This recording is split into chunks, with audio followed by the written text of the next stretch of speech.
Welcome to a new edition of the Neon Jazz Interview Series with Portland-based jazz pianist Kerry Politzer. This talented and versatile pianist with classical and Brazilian influences swung through Kansas City in early March 2019 to visit the University of Kansas and play some shows at the Black Dolpin. She got her Bachelor of Music and Jazz Piano from the New England Conservatory of Music and lived in New York for many years, gigging all over the place. She's back home in Portland, Oregon now, and she's better than ever. So dig her stories and her style and dig this interview, my friends. Hey, Carrie, thank you for taking a minute out for Neon Jazz, and welcome to Kansas City. Thank you. So talk to me a little bit about this trip to Kansas City and what's going on. Well, this is the first time I've ever been to Kansas City, so I'm really excited. So basically, when I was in Portland, I had a friend named David Valdez who moved here to be at the University of Kansas. He's a great alto saxophone player, and we used to play together a lot. And so he sounded me about coming to Kansas City and checking out the scene here, and I said, that sounds really terrific. So we hooked up a couple gigs at the Black Dolpin and I guess a KPR radio show and recording, and then I'm also going to do a clinic at the University of Kansas. Right on. So are you from Portland, or where are you from? I'm from the East Coast.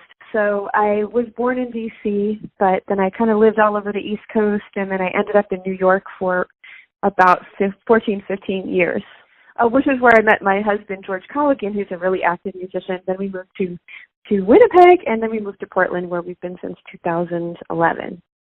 So when you were growing up, how did you get involved with jazz? What jazz albums were you listening to? Just kind of the beginnings of your jazz life. I went to the North Carolina School of the Arts for classical piano, but while I was there, I met this composer named Ron Parks who introduced me to Bill Evans, and so that was kind of the first person that I checked out. Then when I got to Boston, I was at England Conservatory, and it just seemed like the jazz people were having a lot more fun than the classical people.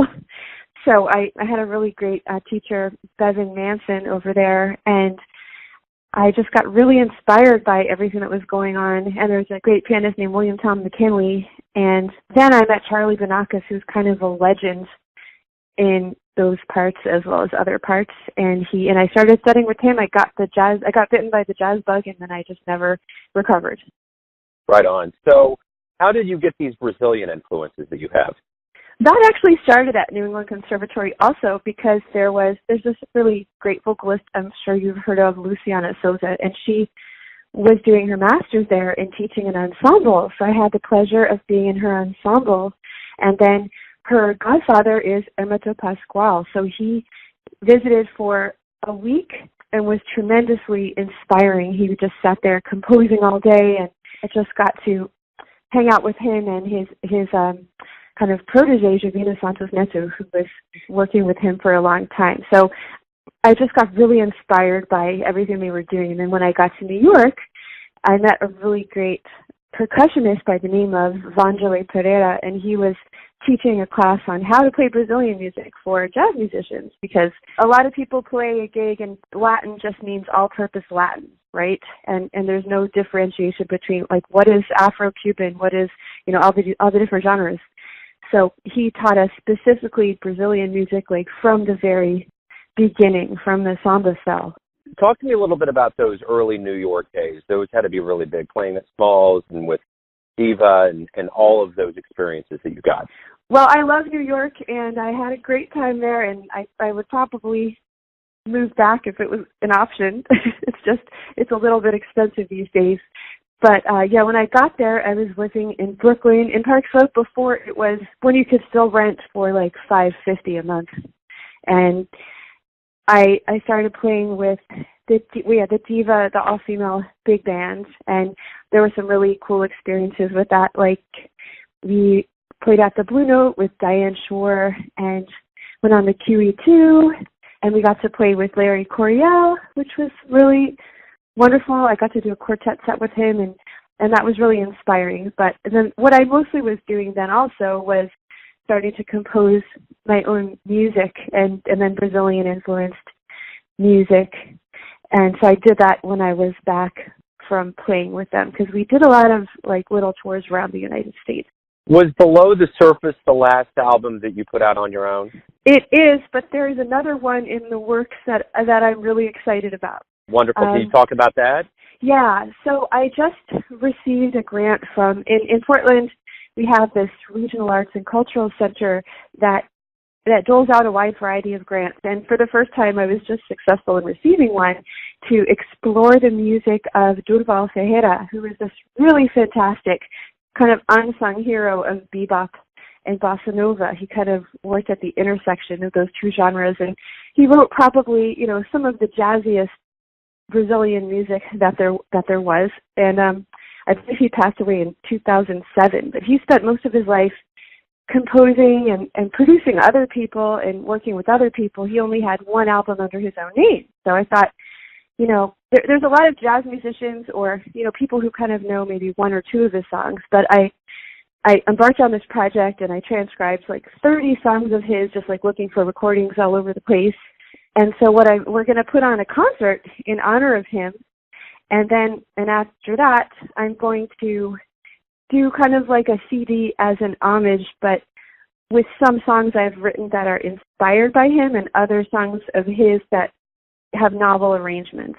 Each successive album that you put out, each project that you get involved with, how do you view it? Do you view it as an evolution of you as a player? Do you view it as what you're doing at the time? Are there experimentations? What do you see these albums as? Well, I guess you can't help but grow and change through the years.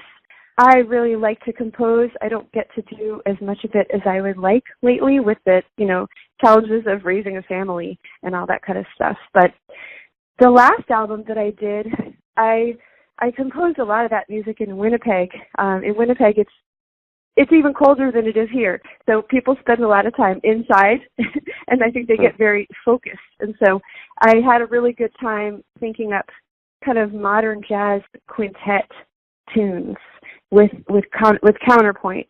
I had never really, before that I'd kind of written a bunch of lead sheets and I hadn't thought so much about the arrangements, but I had a really good time, kind of looking at that in a new way. And especially now that I've been transcribing, I also have a band in Portland called Bossa PDX, and I transcribe a lot of arrangements for that band, and it makes me think about arranging a lot more because I'm taking down what flute part was on this album and just thinking about that.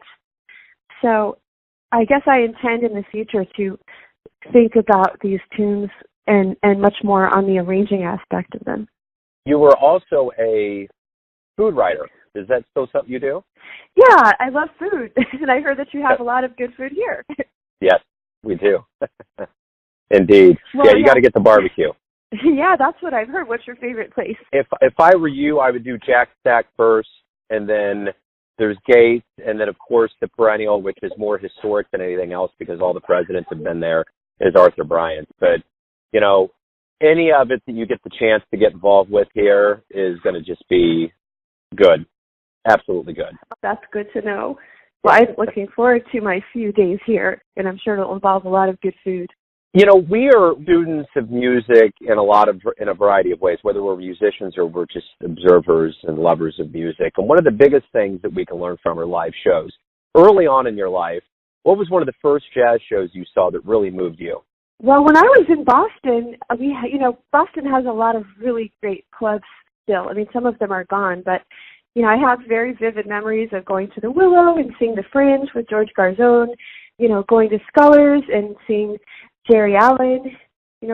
Jerry Allen was teaching at England Conservatory. So, as a student, you would get very, starstruck by your teachers and go check them out.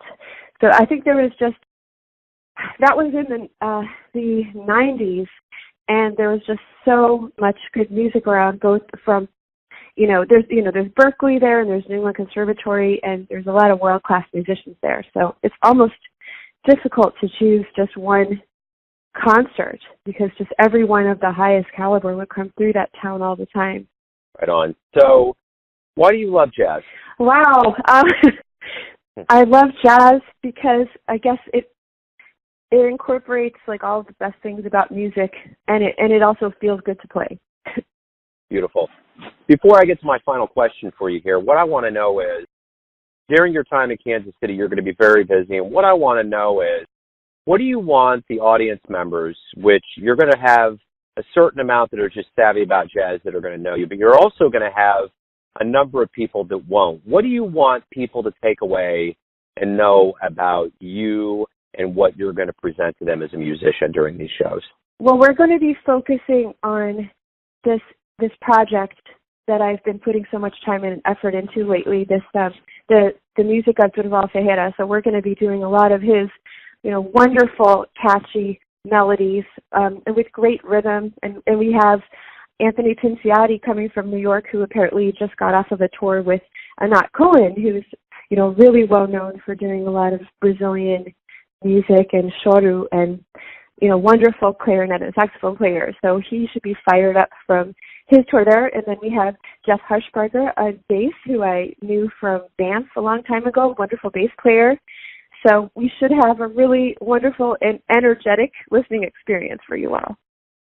Cool. So my final question is this. Everyone has a version or an interpretation of you.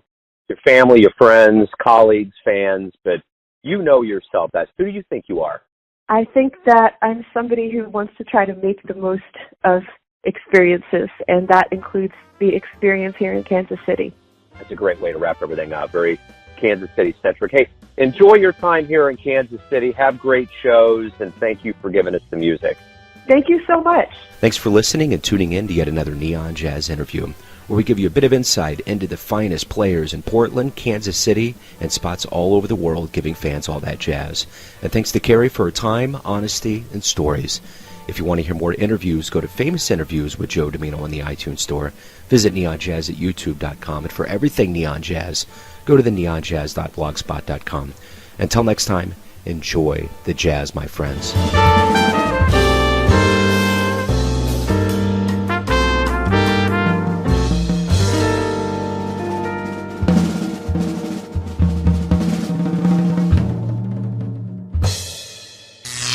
Neon Jazz.